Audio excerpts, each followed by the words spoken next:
રાજ્યના હવામાન તંત્ર દ્વારા અનેક જિલ્લાઓને રેડ એલર્ટ જાહેર કરવામાં આવ્યા હતા, જેમાં સુરેન્દ્રનગર જિલ્લાને રેડ એલર્ટ જાહેર કરવામાં આવ્યો હતો.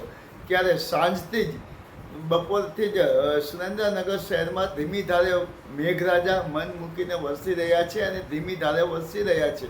ત્યાં સુરેન્દ્રનગર જિલ્લામાં મેઘરાજાએ આજે આગમન થયું છે. ત્યારે ધરતી તરબોળ થઈ છે અને ત્યારે ધરતીની અંદરથી જ્યારે ઠંડક આવી રહી છે ત્યારે લોકોએ ગરમીની રાહત અનુભવી રહ્યા છે. અને જ્યારે બફારો અને ગરમી હતી ત્યારે વરસાદ વરસતા લોકોએ ઠંડીનો અહેસાસ થયો છે. ત્યારે સુરેન્દ્રનગર સમગ્ર સુરેન્દ્રનગર જિલ્લામાં અને સમગ્ર ઝાલાવાડ પંથકમાં મેઘરાજા આજે ધીમી ધારે વરસી રહ્યા છે. ત્યારે સમગ્ર ઝાલાવાડ પંથકની અંદર આજે મેઘરાજાની પધરામણી થઈ હતી અને આગમન થયું હતું. ત્યારે આજે સમગ્ર સુરેન્દ્રનગર જિલ્લાના તમામ તાલુકામાં મેઘરાજા ધીમી ધારે વરસી રહ્યા છે. માયાજાર ન્યૂઝ ચેનલ, જયેશ ચૌહાણ, સુરેન્દ્રનગર.